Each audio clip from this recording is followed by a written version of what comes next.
पिछले लेक्चर में हमने बात की थी quantum theory of model of atom की। मतलब हमने क्वांटम थ्योरी से अपनी इंट्रोडक्शन ली थी एक प्रिलिमिनरी, जिसमें हमने बात की थी कि जो इलेक्ट्रॉन्स हैं वो पार्टिकल्स नहीं है बल्कि वेव्स हैं, जिन्हें मैटर वेव भी कहा जाता है। और जो मैटर वेव होती है उसकी एक डेंसिटी होती है, यानी एक क्लाउड होता है जिसमें उसे फाइंड किया जा सकता है, जिसे हमने ऑर्बिटल कहा था। उन ऑर्बिटल्स की लोकेशन फाइंड करने के लिए, प्रोबेबल लोकेशन फाइंड करने के लिए हमने क्वांटम नंबर्स की बात की थी, जो उसके शेप, साइज, ओरिएंटेशन और स्पिन ऑफ इलेक्ट्रॉन्स की बात करता है, जिसमें principal quantum number, azimuthal quantum number, magnetic quantum number और स्पिन क्वांटम नंबर की हमने बात की थी। कैसे उन्हें फाइंड किया जा सकता है। प्रिंसिपल क्वांटम नंबर जो होता है वो जिस शेल में, यानी जिस एनर्जी लेवल पे इलेक्ट्रॉन जो है जिसको हमने फाइंड करना है, जिस एनर्जी लेवल पे वो होगा, उसका जो नंबर होगा वही प्रिंसिपल क्वांटम नंबर होता है। यानी एन जो है कोई भी इंटीजर हो सकता है 1 से लेकर इन्फिनिटी तक, 1 2 3 4 5। फिर हमने बात की एजीमुथल क्वांटम नंबर, जिसे हमने एंगुलर मोमेंटम क्वांटम नंबर भी कहा। उसे कैसे फाइंड किया जा सकता है?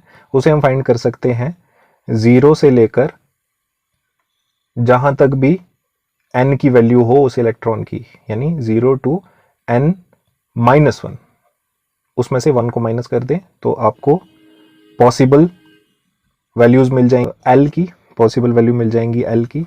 ये l जो होता है ये क्या होता है?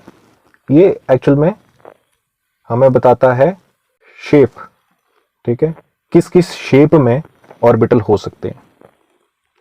जिसमें हमने बात की जो s ऑर्बिटल होता है वो स्फेरिकल शेप का होता है, जो p ऑर्बिटल होते हैं वो डंबल शेप के होते हैं, जो d ऑर्बिटल होते हैं वो डबल डंबल के शेप में होते हैं।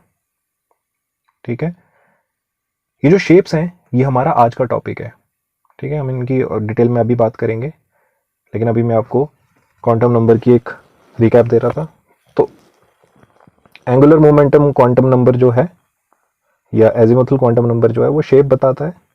उसकी वैल्यू जो है 0 to n-1 के बीच में जितने भी नंबर आते हैं उससे फाइंड की जाती है। तो s की वैल्यू होती है 0, p की वैल्यू होती है 1, d की वैल्यू होती है 2 और सो ऑन। मान लीजिए एक शेल में 3 सब शेल हैं, तो कौन कौन से होंगे? s, p और d। ठीक है, तो s की वैल्यू हमें पता है 0, p की वैल्यू हमें पता है 1 और d की वैल्यू हमें पता है 2। तो इसमें l की 3 पॉसिबल वैल्यू है, 0 1 एंड 2। नेक्स्ट जो है वो मैग्नेटिक क्वांटम नंबर था, मैग्नेटिक क्वांटम नंबर m। ये क्या बताता है? ये ओरिएंटेशन बताता है। जो हमने सबशेल फाइंड किए थे ना 0 1 2, अब सबशेल में कितने ऑर्बिटल हो सकते हैं ये वो बताता है, यानी ओरिएंटेशन, किस किस ओरिएंटेशन में जो सबशेल के ऑर्बिटल हैं वो हो सकते हैं, ये वो बताता है। जो s है उसकी l वैल्यू कैसे फाइंड करेंगे? l वैल्यू फाइंड की जाती है +l to -l। ठीक है, -l to +l जो भी है एक ही बात है। +l to -l फाइंड की जाती है। तो s की l वैल्यू क्या थी? हमने अभी बात की 0, तो 0 यानी +0 to -0, बीच में कितने नंबर हैं? कुछ भी नहीं, क्योंकि 0 प्लस भी नहीं होता माइनस भी नहीं होता। ठीक है, ये मैथ में आपको बताया जाएगा। जो 0 है वो पॉजिटिव भी नहीं होता, वो नेगेटिव भी नहीं होता, उसे हम पॉजिटिव भी नहीं कंसीडर करते, नेगेटिव भी नहीं कंसीडर करते। तो इसका मतलब वो बीच में, वो उसके आगे पीछे कुछ है ही नहीं, तो वो एक ही नंबर है। तो s के लिए जो मैग्नेटिक क्वांटम नंबर है n वो सिर्फ 1 होगा, यानी s जो है सिर्फ एक ओरिएंटेशन में होता है। ठीक है, उसके बाद जो p होता है, p के लिए l की वैल्यू क्या आ सकती है? p के लिए s की वैल्यू p के लिए m की वैल्यू आ सकती हैं -1, 0 एंड 1, मतलब 3 पॉसिबल वैल्यूज हैं। तो वो 3 पॉसिबल वैल्यूज कौन कौन सी ओरिएंटेशन देती है हम उनके आगे बात करेंगे। वैसे डी के लिए आप अगर निकाल लो तो 5 वैल्यूज आएंगी, ठीक है। ऐसे ऐसे जब आप आगे आगे चलेंगे तो आपको खुद ही पता लग जाएगा कितनी ओरिएंटेशन हो सकती है अगर हम +L2 -L निकालते रहे हर एक सबशेल का, तो हमें पता लग जाएगा उसमें कितने ऑर्बिटल हो सकते हैं। उसके बाद स्पिन क्वांटम नंबर की हमने बात की थी। स्पिन क्वांटम नंबर क्या बताता है? स्पिन क्वांटम नंबर हमें बताता है कि एक ऑर्बिटल में जो 2 इलेक्ट्रॉन होते हैं, ये हमें पता होना चाहिए अब, क्योंकि हमने बहुत बार बात कर ली है, एक ऑर्बिटल में 2 ही इलेक्ट्रॉन आते हैं। तो स्पिन क्वांटम नंबर हमें बताता है कि ये जो 2 इलेक्ट्रॉन है ये सेम स्पिन के नहीं हो सकते, ठीक है। ये एक अगर क्लॉकवाइज घूम रहा है, दूसरा एंटी क्लॉकवाइज घूम रहा है, यहां पे हम उन्हें पॉजिटिव और नेगेटिव रोटेशन बोलेंगे या स्पिन बोलेंगे। तो 2 इलेक्ट्रॉन जो होंगे वो दोनों अलग अलग स्पिन में घूमेंगे, ठीक है। तो एक प्लस स्पिन होगी, एक की माइनस स्पिन होगी, और ये कितनी होती है? ये प्लस स्पिन, ये होती है +1/2 -1/2, इसीलिए कुल मिला के 1 स्पिन बनेगी, ठीक है। या 1 तो नहीं बनेगी, इसीलिए न्यूट्रल होगा वो बीच में, क्योंकि प्लस और माइनस जो है वो स्टेबल करने में काम आएगी। ये डायरेक्शनल होती है, इसमें तो कोई वैसी मैथमेटिकल चीज नहीं है प्लस या माइनस, लेकिन फिर भी अगर हम कॉमन सेंस से बात करें तो प्लस और माइनस रोटेशन अगर बराबर होगी तो एक दूसरे को बैलेंस करेगी कहीं ना कहीं। मैग्नेटिक फील्ड जो है उसे बैलेंस करेगी। अब मैग्नेटिक फील्ड आप शायद अभी अच्छी तरह से ना जानते हो, कैसे मैग्नेटिक फील्ड अफेक्ट होती है रोटेशन से, वो भी बात करेंगे, और शायद फिजिक्स में आपकी ज़्यादा अच्छी तरह से वो टॉपिक्स आएंगे। तो मैग्नेटिक फील्ड जो बनती है रोटेशन से वो बैलेंस होती है प्लस और माइनस से, इसलिए भी जो है स्टेबिलिटी आती है ज़्यादा, तो इसीलिए वो बराबर और अपोजिट स्पिन से घूमते हैं। तो स्पिन क्वांटम नंबर, ओके। सो क्वांटम नंबर की हमने बात की, क्वांटम थ्योरी यही होती है, ठीक है, मैटर वेव की। और ये जो क्वांटम नंबर थे ये कहाँ से आए थे? ये आए थे श्रोडिंगर इक्वेशन से। जो पहले 3 है हमारे प्रिंसिपल, एजीमुथल एंड मैग्नेटिक, ये कहाँ से आते हैं? ये आते हैं श्रोडिंगर इक्वेशन से। इरविन श्रोडिंगर एक बहुत बड़े एलीट साइंटिस्ट थे जिन्होंने ये इक्वेशन दी थी। इक्वेशन भी हमने बात की थी, श्रोडिंगर इक्वेशन जिसे कहा जाता है, लेकिन हम उसकी बात नहीं करेंगे अभी। हम बात करेंगे शेप्स की। शेप बताना आपको बहुत जरूरी है। Shape of S orbital, P orbital and D orbital क्या होती है, ताकि आपको एक क्लियर अंडरस्टैंडिंग आए, ताकि जब हम इलेक्ट्रॉनिक कॉन्फ़िगरेशन की बात करें तो इलेक्ट्रॉनिक कॉन्फ़िगरेशन जो है वो क्यों ऐसे हो रही है आपको क्लियरली पता चले, ठीक है। जो एस ऑर्बिटल होता है उसकी शेप क्या होती है? हमने पता किया जो एल वैल्यू होती है एस ऑर्बिटल की वो 0 होती है ना। इसका मतलब जो एम वैल्यू आएगी वो भी ए की वैल्यू होगी 0। 0 यानी एक ही ओरिएंटेशन। m इक्वल टू 0 का मतलब होता है एक ओरिएंटेशन, और वो एक ओरिएंटेशन कैसी होती है? स्फेरिकल, ठीक है। जो एस ऑर्बिटल होता है इसकी एक 3 डायमेंशनल स्फेरिकल शेप होती है, स्फेरिकल सिमेट्री, ओके। अब 1s और 2s जो है, या 3s है या 4s है, ये आपस में कैसे अलग होते हैं? जैसे जैसे अलग एनर्जी लेवल के एस आएंगे उनका साइज बड़ा होता जाएगा, और कुछ नहीं, ठीक है। वो स्फेरिकल ही रहेंगे लेकिन उनका साइज बड़ा होता रहेगा। और जो सबसे अंदर का एस होगा यानी 1s और 2s के बीच में एक ऐसी स्पेस होगी जहां पे इलेक्ट्रॉन फाइंड नहीं होगी, एक ऐसी शेल जैसी स्पेस होगी, स्फेरिकल ही होगी ना, क्योंकि एक बॉल के अंदर दूसरी बॉल के अंदर तीसरी बॉल अगर आप समझें तो बीच में जो स्पेस होगी वो एक शेल की तरह होगी, स्फेरिकल शेल की तरह होगी, और उस शेल में इलेक्ट्रॉन को फाइंड करने की प्रोबेबिलिटी 0 होगी। उस एरिया को कहा जाता है नोडल प्लेन, ठीक है। हमने नोड की बात की थी। नोड एक ऐसी जगह होती है जहां पे probability of finding an electron 0 होती है, तो नोडल प्लेन में भी 0 होगी इलेक्ट्रॉन को फाइंड करने की प्रोबेबिलिटी।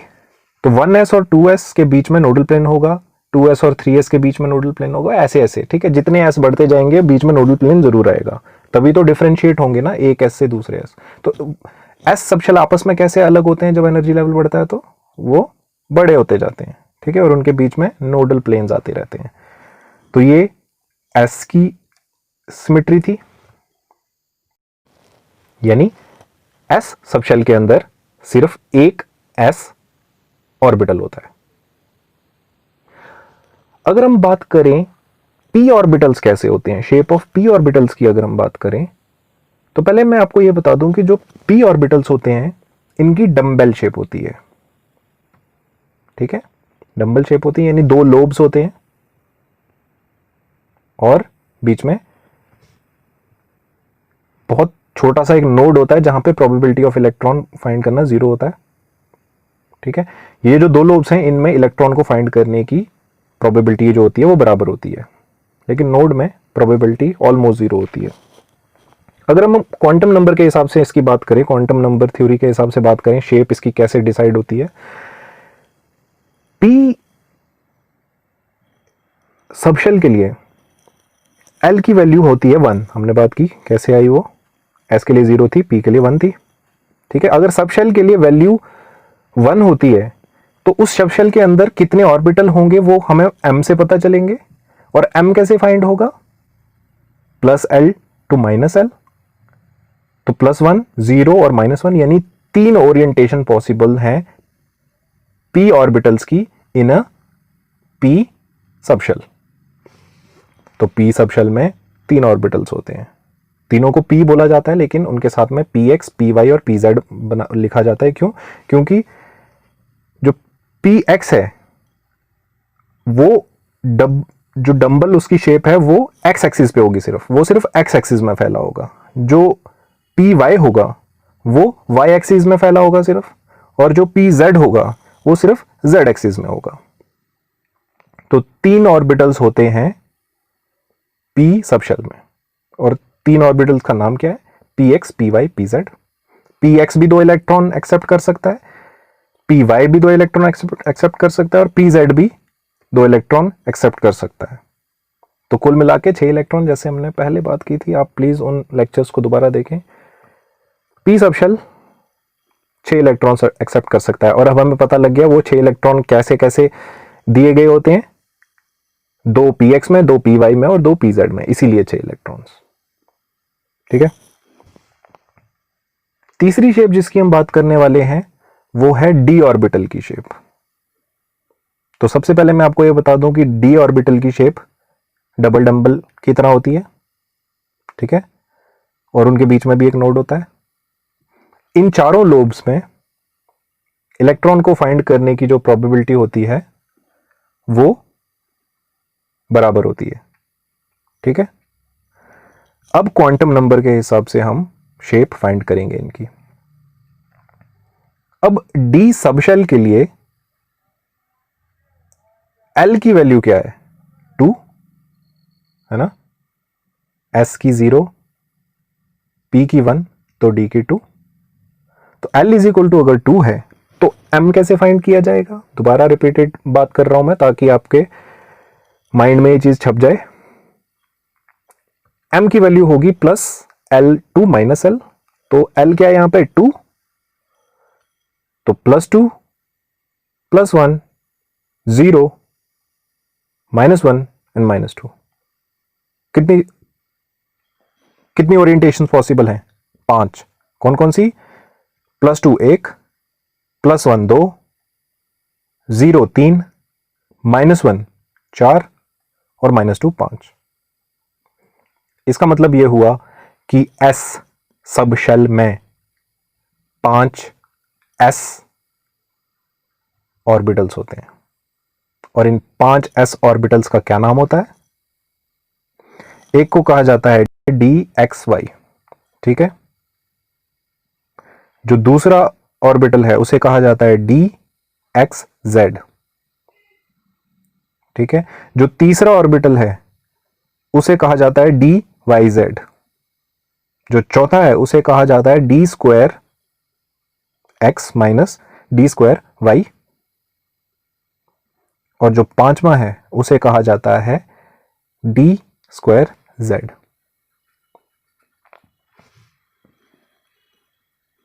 इसका मतलब यह हुआ कि 5 ऑर्बिटल्स हैं, पांचों के अंदर 2 2 ईच इलेक्ट्रॉन आ सकते हैं, तो टोटल इलेक्ट्रॉन कितने एक्सेप्ट करेगा ये? 10, है ना। दो डी एक्स वाई के अंदर, 2 डी एक्स जेड के अंदर, 2 डी वाई जेड के अंदर, 2 d square x minus d square y के अंदर, और 2 डी स्क्वायर जेड के अंदर। ठीक है।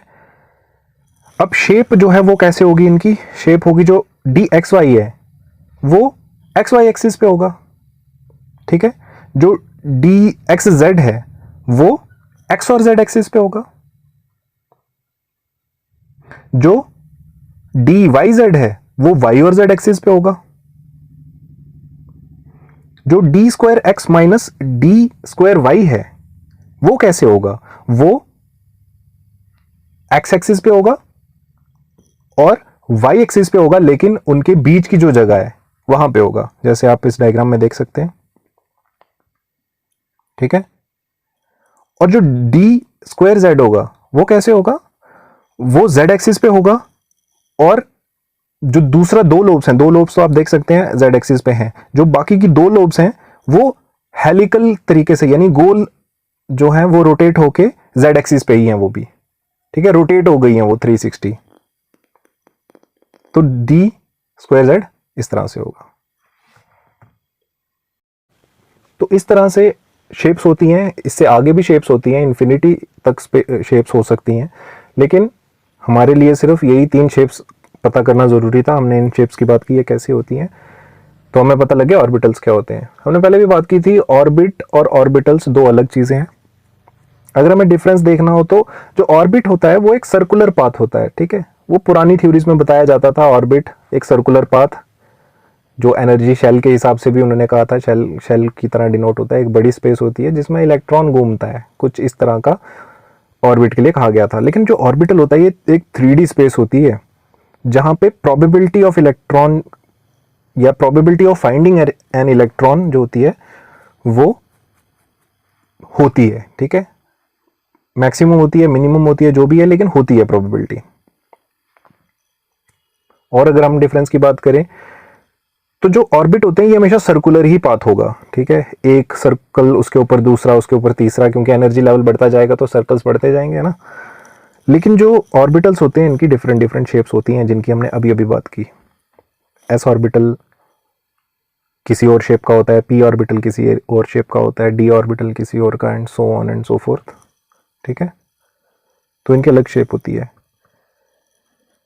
और इसी से एक और बात निकल के आती है, जो ऑर्बिट्स होते हैं इनकी कोई ओरिएंटेशन नहीं होती, ये एक सर्कुलर पाथ है। ठीक है, इनकी कोई ओरिएंटेशन नहीं है, कहीं एक्स वाई जेड एक्सिस की हम इस पे बात नहीं करते। लेकिन ऑर्बिटल जो है ये एक पर्टिकुलर ओरिएंटेशन में होते हैं। ये एक्स एक्सिस पे हो सकते हैं, वाई एक्सिस पे हो सकते हैं, एक्स वाई एक्सिस पे हो सकते हैं, एक्स वाई जेड एक्सिस पे हो सकते हैं। ठीक है, या रोटेट हो सकते हैं ये एक्सिस पे, जिससे स्क्वायर हो जाए वो एक ही एक्सिस पे। अगर वो 2 बार रोटेट या हेलिकल तरीके से घूम के आए तो स्क्वायर भी हो सकते हैं।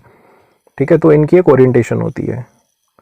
एक और बात, और ऑर्बिट में जो इलेक्ट्रॉन घूमता है वो उसकी जो या ऑक्यूपाई करने की जो प्रोबेबिलिटी है वो दी जाती है, जो शेल नंबर होता है। अगर हम उसको स्क्वायर कर दें और मल्टीप्लाई कर दें 2 से, तो हमें इतने इलेक्ट्रॉन जो हैं वो ऑर्बिट में फिट हो सकते हैं।